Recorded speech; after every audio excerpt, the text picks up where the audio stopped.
and I am an SLP assistant making videos for other SLP assistants. I also share my speech content for mommies out there because I have a baby boy who's 15 months old now. Can't believe it. I'm here today to share with y'all some reasons why you may want to become an SLPA, and this is for anyone kind of deciding between being an SLP or an SLPA.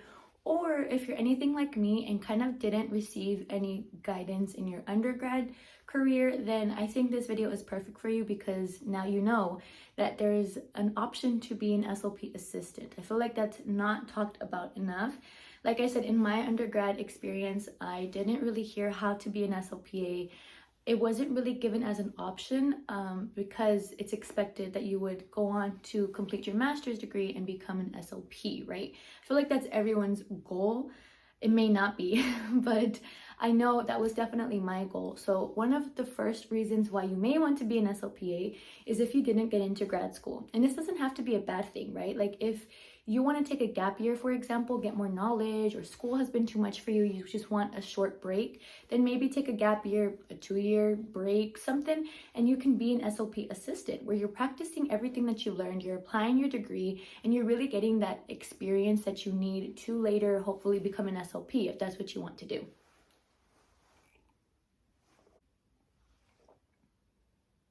Okay, as I was saying, not getting into a graduate program is perfectly fine. I know I only gave it one try, and when I didn't get into multiple schools, it was kind of like you know what, then this is not for me. And that might not be you. You might be trying for, various cycles. Maybe it's your second time applying, maybe it's your third time applying, and that's okay. But I want you all to understand, like, this is a real profession. It's a real thing. You're getting paid to do what you enjoy doing and what you went to school for, right? SLP assistants, I feel like it's very necessary. I mean, not every state does recognize assistants, right? But I really like what I do. And the second thing I think you should consider, if you don't really like a lot of the paperwork, SLPs, I feel like, do a lot more paperwork than the SLP assistant, and you would think it's the opposite, right? Because we're assistants, but I don't do a lot of that, and I've heard the same from other SLP assistants. I hear a lot more burnout from SLPs versus SLP assistants. I think the assistants do a lot more direct therapy.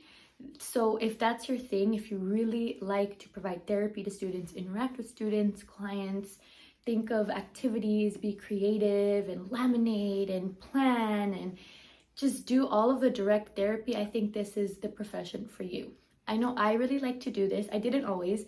I thought I was gonna do a job with working with adults, and now I work with students from pre-K all the way till 12th grade in the school setting, and I would not change a thing. I really like doing the direct therapy. And sometimes I've met people who don't entirely like doing the direct therapy for whatever reason, right? They may be more experienced and something changed their mind, or they're just someone who likes to do more of the analysis and evaluations. Then I think this might not be the profession for you.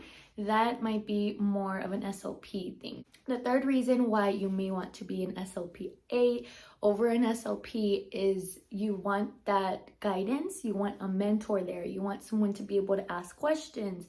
You want someone to help guide you, throughout your profession. I think SLPA is for you because you do have your supervising SLP.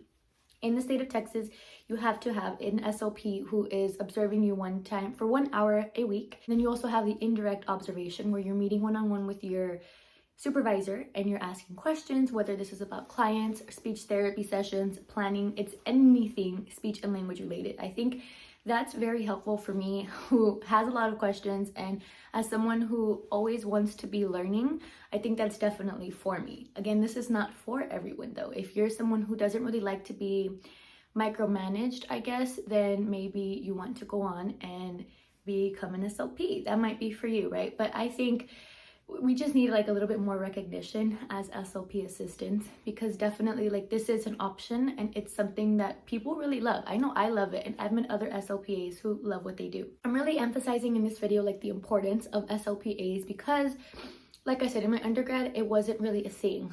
People didn't really give credit to SLPAs. I didn't learn until I didn't get into grad school, like, oh, I can be an assistant with my bachelor's degree.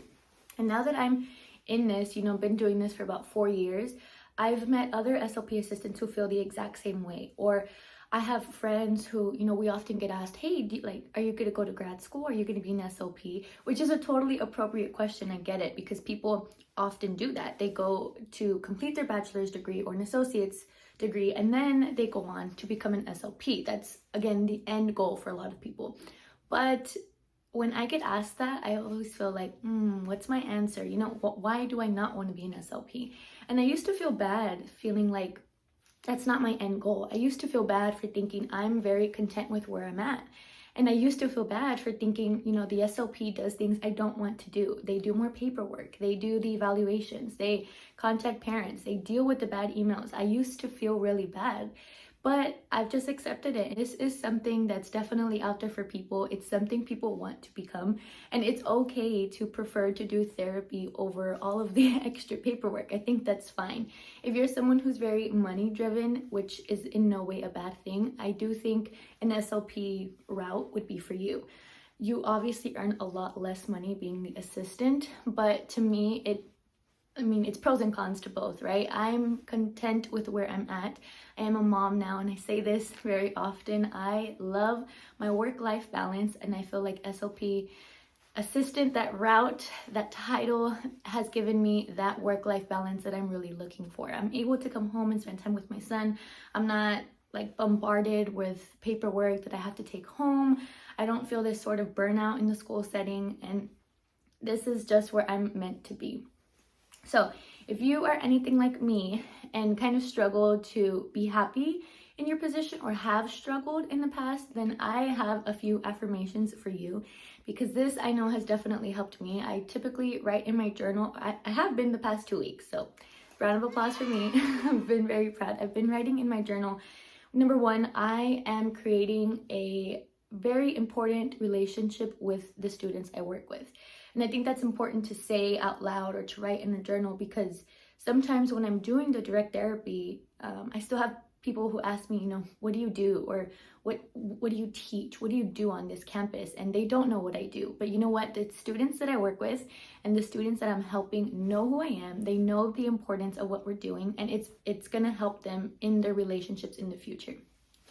Number two, I have been writing down, I am learning every day. And I think this is also important because as the assistant, I ask a lot of questions, and that's why I really like having a supervisor, because I don't have to go like on this ladder and ask somebody above me like, hey, what is this? And then feel kind of annoying or feel bad for asking questions. I have my direct supervisor. She knows I'm her assistant. We communicate every single day. So I'm consistently learning things. Or if she finds something in an evaluation and she's explaining to me, I can ask her more about it. Like, oh, hey, how does this relate to bilingual students? How does, you know, whatever the question is, she's there for me. Number three, and I think this is the most important one, at least for me, I've been writing down, I am important. So my job is important. I know my first year, while I learned so much doing what I did in a different setting, I felt completely inadequate. I felt like my profession was not enough. And I felt like that because I had two roles where I was working at. I had my SLPA title, but I was also doing another thing in that setting. So I felt like I got those two because SLPA wasn't enough. And now that I'm completing my third year in the school setting, I feel very important when I'm communicating with parents via email, phone, when I'm communicating with the special ed staff, when I'm communicating with teachers and saying who I am, saying the importance of speech therapy, working with the curriculum. All of that is very important. So I do hope you all took something away from this video, and if you found it helpful, please make sure to give my video a like and subscribe to my channel. It'll mean so much to me. I will catch you all in my next one. Bye.